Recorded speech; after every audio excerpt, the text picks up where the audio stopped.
সকল স্বাগতম জনাইছো মোৰ অন্য এটা ভিডিঅ' লৈ। আজি মই একদম ধুনীয়া এডোখৰ জেগাত আছোঁ। আপোনালোকে ভাবছে চাগে মই ক'ত আছোঁ।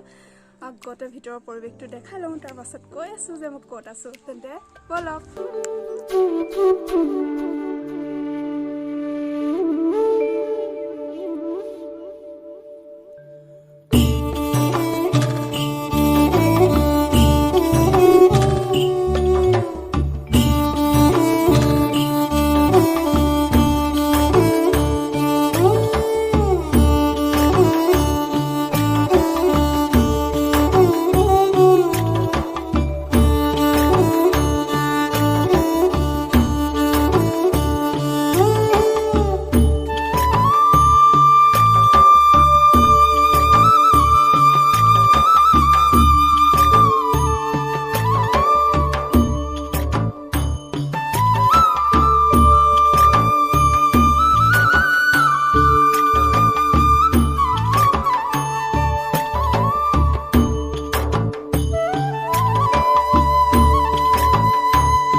ওপৰত মই আজি ফাৰ্ষ্ট টাইম আহিছোঁ আচলতে আৰু খুব বেছি ধুনীয়া ইয়াৰ পৰিৱেশটো ভিতৰৰ পৰিৱেশটো আপোনালোক সকলোকে ভিতৰৰ পৰিৱেশটো দেখুৱালোঁ এবাৰ সেই গোলাঘাট ডিষ্ট্ৰিক্টৰ মেলুহা জেগাত ঠাইডোখৰ চাবলৈ আহিব পাৰিব খুব বেছি ইয়াত আচলতে এণ্ট্ৰি ফিজ মাত্ৰ 20 টকা টকাতে আপোনালোকে ইয়াৰ ধুনীয়া পৰিৱেশটো উপভোগ কৰিব পাৰিব আৰু আপোনালোক সকলোৱে আহিব বুলি আশা থাকিল তেন্তে আজিলৈ ভিডিঅ'টো ইয়াতে সামৰণি মাৰিলোঁ